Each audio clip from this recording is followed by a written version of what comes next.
Essa é a justificativa da questão 1. Então, a sentença: I met Joey 10 years ago, so he is an old friend of me. É um pronome objeto, o me substitui a Lindsay, né? Ele é um antigo amigo meu, um velho amigo meu. Number 2. They are getting married in the afternoon and my parents are having a big party for them.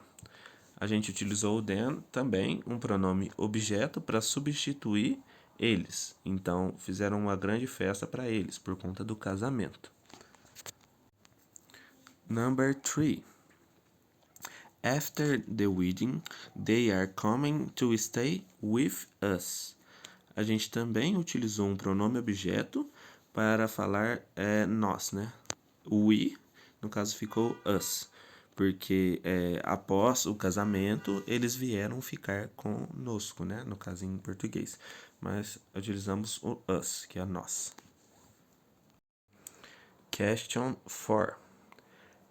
I think it will be difficult for him.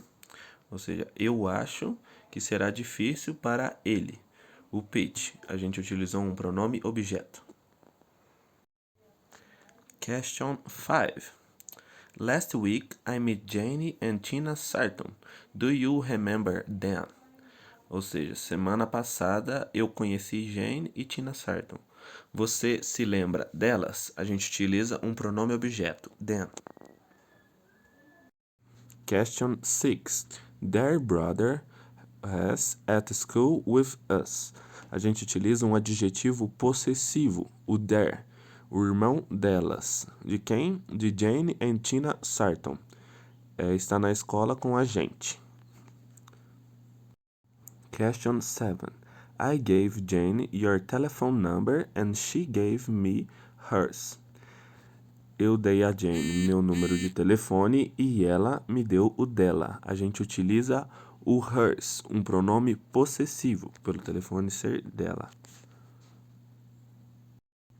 Question 8. It's not mine.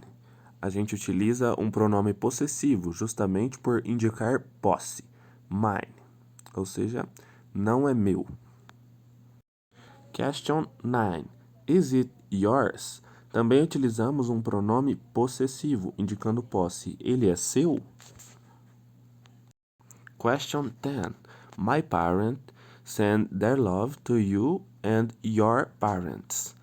Aqui a gente utiliza um adjetivo possessivo para seus pais. Então, os pais dela enviaram, né, abraços, né, their love, para os pais da Fiona. Question 2. Eu optei por utilizar as 3 sentenças, né? Eu quis utilizar o present continuous, e aí, obrigatoriamente, a gente tem um adverb of manner, que é um advérbio de modo. Então, na primeira imagem, eu escolhi a frase The boy is swimming briskly.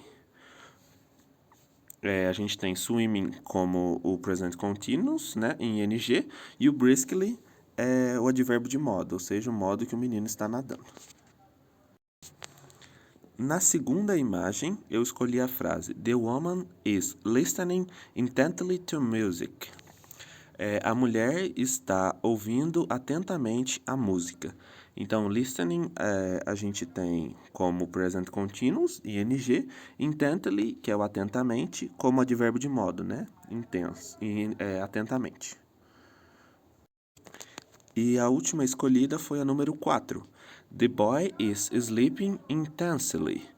O menino está dormindo intensamente. Sleeping, como present continuous e ing, e o advérbio de modo intensely, que é intensamente. Question 3. Então, nós temos que utilizar modal verbs, ou seja, verbos que não são mutáveis, né? Então, na questão A, eu escolhi a frase The woman told people they shouldn't sing because she was reading. A mulher disse às pessoas que não deveriam cantar porque ela estava lendo. Então, shouldn't, que é o não deveriam. Na letra B, nós temos, eles estão jogando na chuva e eu escolhi a frase If they continue in the rain, they will get wet. Se continuarem na chuva, vão se molhar. Utilizamos o if como modal verb. Na letra C, a gente tem um professor dando aula e os alunos atrapalhando. Então, eu escolhi a frase: The teacher said to the students, "Can I teach calmly?" O professor disse aos alunos: "Posso ensinar com calma?" E aí a gente utilizou o can, o posso, né, como modal verb. E na letra D, a gente tem um guarda pedindo habilitação de um menino que não tem. Eu escolhi a frase: The guard told the boy in the car, "You must not drive without a license." Ou seja, o guarda disse ao menino do carro: "Você não deve dirigir sem carteira." E eu utilizei o must, que é o não deve, né? É o deve, como modal verb. Question 4. Nessa atividade, nós temos que escrever 3 sentenças de acordo com as imagens, uma com some, uma com any e uma com no, né? Ou outros compostos, mas eu escolhi essas 3. Na minha primeira frase, eu a montei: There are some boys playing soccer in the garden. Tem alguns meninos jogando futebol no jardim. Some em alguns, né? Então, there are some boys. Tem alguns meninos. A minha segunda sentença: There is any music coming from that group of teenagers. E tem alguma música vindo desse grupo de adolescentes. O any, alguma. Tem alguma música. There is any music. E a terceira sentença: They are no longer making chicken on the barbecue. Eles não estão mais fazendo frango na churrasqueira, porque um estava fazendo salsicha, né, sausage, e o frango agora parou de ser feito, né, depois na imagem da direita e da esquerda. Então, nessa eu utilizei o no. There are no longer making chicken. Eles não estão mais fazendo frango. Vamos para a próxima. Question 5. Nessa atividade, nós vamos usar linking words, ou seja, né, um marcador discursivo. Eu escolhi 4 linking words, né? Porque era para escolher 4 das 5 alternativas. Então, a minha letra A, eu adicionei although no começo. Então, although I try hard, I can never remember people's names. Embora eu tente muito, nunca consigo lembrar o nome das pessoas. Então, por isso que a gente usou esse. Letra B. Even though they say they will provide everyone with the vaccine, I wouldn't count on it. Ou seja, mesmo que digam que darão a vacina a todos, eu não contaria com isso. Então, mesmo que, né? E a letra C. A gente vai usar aqui o and. Então, violence exists nearly everywhere in the world and it is spreading each day. Então, and para fazer a linkagem no meio.